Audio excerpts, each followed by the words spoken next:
जिहेतु सोरबाया आसि थुदों बा मानो थुदों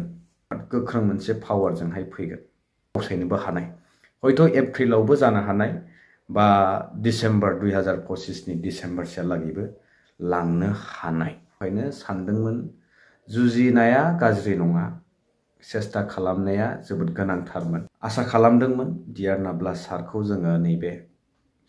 जोबथा बोसोर जे माखासे खोथाखौ बुंनांगौ गोनांबो जायो आरो जेहेतु जों मेगनजों नुथारनाय बेखौथ' जोङो बुंथारनांगौ बायथ'बो जायो थागोन स्टेटनि गासिबो सिस्टेमानो बिथांमोननि आखायाव स' इलेक्शननि डेट फोसावनायाबो बिथांमोना गावसोरनि हेलो एसपि ब्लगनि नायगिरि साफ्रोमखौबो आंनि गोसो गोरबोनिफ्राय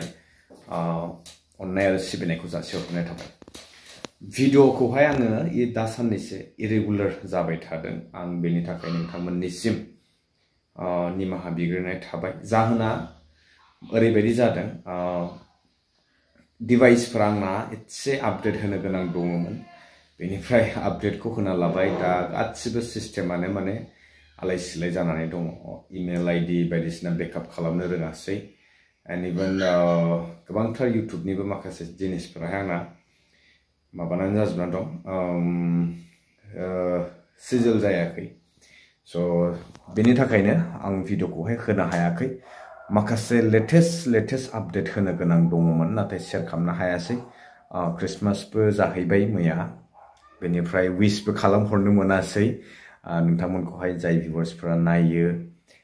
जोंनि हेलो एसपि ब्लगनि फेमिलि बायदिना बयबो आंखौ सापर्ट खालामो दा लेटब्लाबो नोंथांमोनखौहाय मेरि क्रिसमासनि आंनिफ्राय गोसो गोरबोनिफ्राय हामलायनायखौहाय बावहरग्रोनाय थाबाय आरो आसा खालामदों फैबाय थानाय बोसोरा बयनिबो न'खरावहाय गोजोन सुख मोनसे थासारि लाबोयो आरो बयनावबो गोजोना फैयो नैबेखौ आंनिफ्राय नोंथांमोननिसिम विशेस हरनाय थाबाय आरो लोगोसेनो गोबांथार आपडेट्स होनो गोनां दङमोन माखासे डाटा आङो कालेक्ट खालामदों बेखौहाय आं एसे सम लाबावगोन नोंथांमोननो होगोन नैबे साननैसोनि गेजेरावनो नाथाय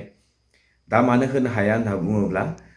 एसे माखासे खोथाखौ क्लियार खालामनो गोनां दंबावो आरो खोथाया एसे गिदिरानो आरो बिदिनो दासान्दि मा सोलिगासिनो दं आं बेखौल' नोंथांमोननो फोरमायनोसै मोनफ्रोमबो जिल्ला दखराफोरावहाय जोंनि माहारियारि आफादनि गोबांथार बोसोरारि जथुमा सोलिगासिनो दं नङा होमबा बेनिफ्राय डिस्ट्रिक्टनि आरो दा सेन्ट्रेलनिबो खुंनो थांगासिनो दङ बेवहाय गोबां आलासिफोर बाहागो लायो गावनि बिबुंथिखौ होलाङो आरो बेनि गेजेराव सोरबाया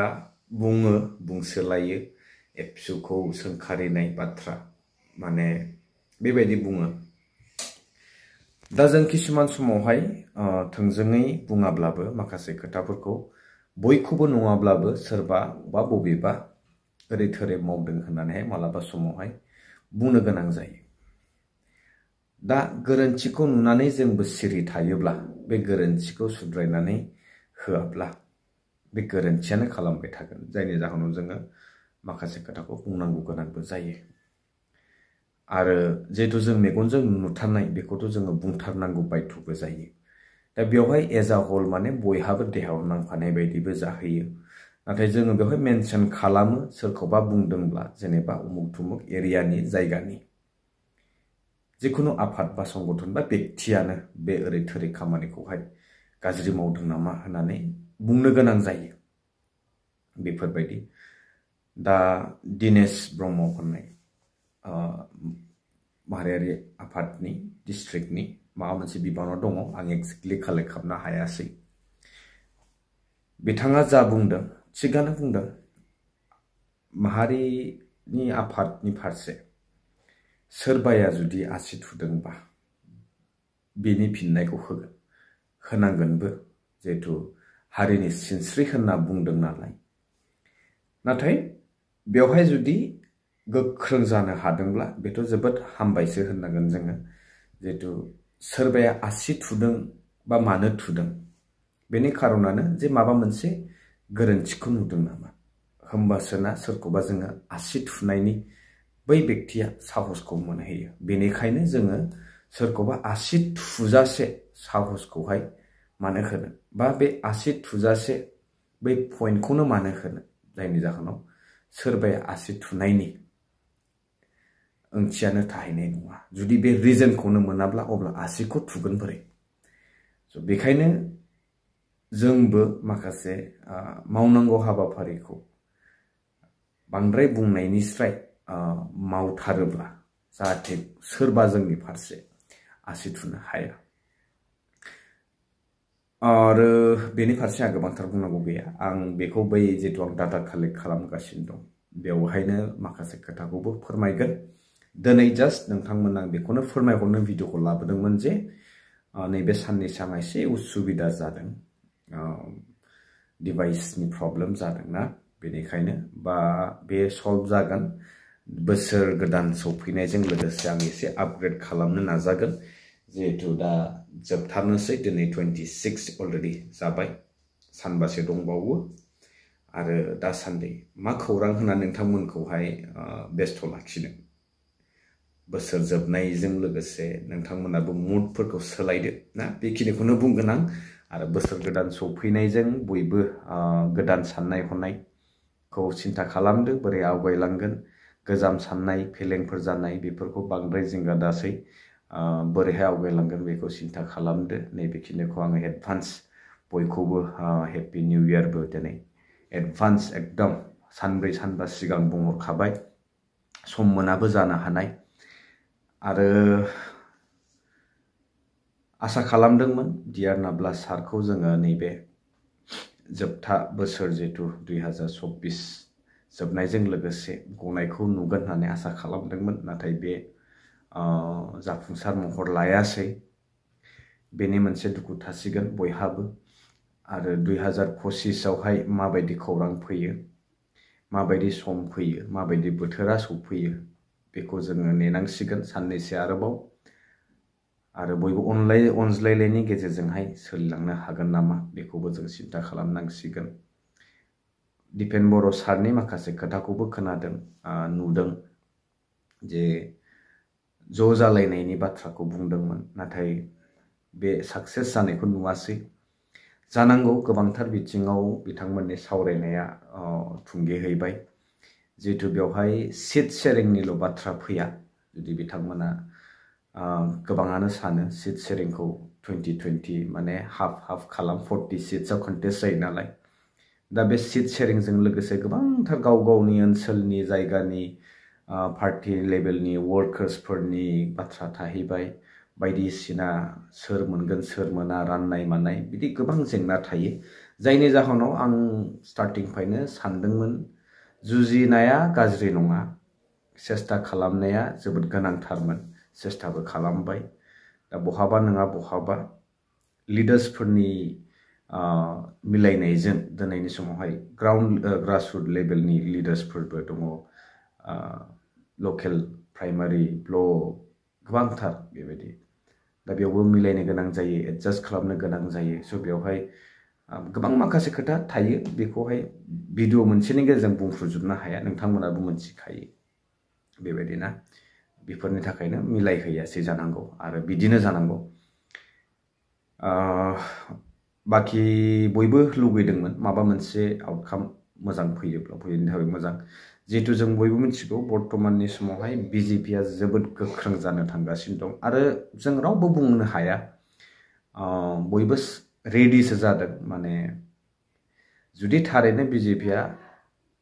इउपिपिएलजों एलायन्सआथ' कनफार्म बिथांमोना बे एलायन्सखौहाय ब्रेक खालामगोन काउन्सिल इलेक्सननि समाव अब्ला बिथांमोना बिराद गोख्रों मोनसे पावारजोंहाय फैगोन पुलिस बिफाना बिथांमोननि कन्ट्रलाव फारसेथिं स्टेटआव बिजेपि थाहैगोन जोंनि काउन्सिलनि पावारा नाल जिर' जाहैगोन बेवहाय सोरबा इउपिपिएल बिपिएफ खुनु कंग्रेस खुनु बेवहाय प्रशासननि फारसे माने एसे नासयनाय गादब जानायखौ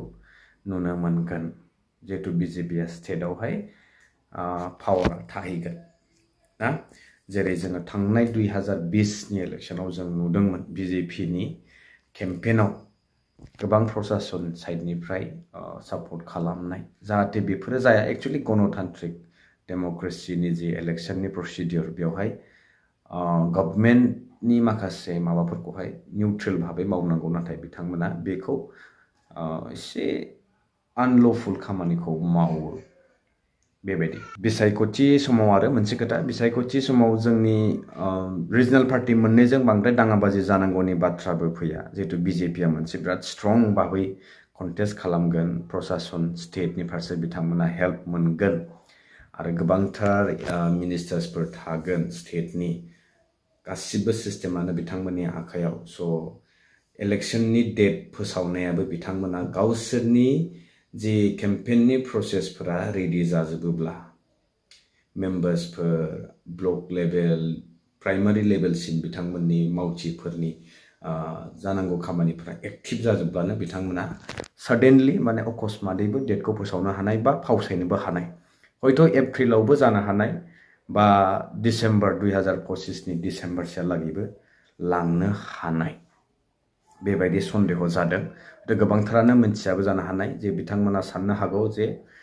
मार्च एप्रिलनि गेजेराव इलेक्शना जाहैनो हानाय नाथाय बिदि नङा हयथ' डिसेम्बर 2025नि जोबथारनायावबो जाहैनो हानाय नाथाय जों रावबो बुंस' हाया जिहेतु बे बिटिआर एकर्डनिफ्राय हमोब्ला 4 बोसोर नाथाय आरो इलेक्शननि जि डेट 6 months 2019आव जानो गोनाङा 6 months डिले जादोंमोन जों बयबो मिथिगौ गभर्नर रुलबो फैदोंमोन 6 मास स' बेवहाय जोंनि काउन्सिलनि इलेक्शननि डेटआ एसे आगाफावसो जादों स' बेवहाय स्टेटआ बेखौ होल्ड खालामगोन इलेक्शन कमिशनारा मला डेटखौ डिक्लेयार खालामो बे खुनु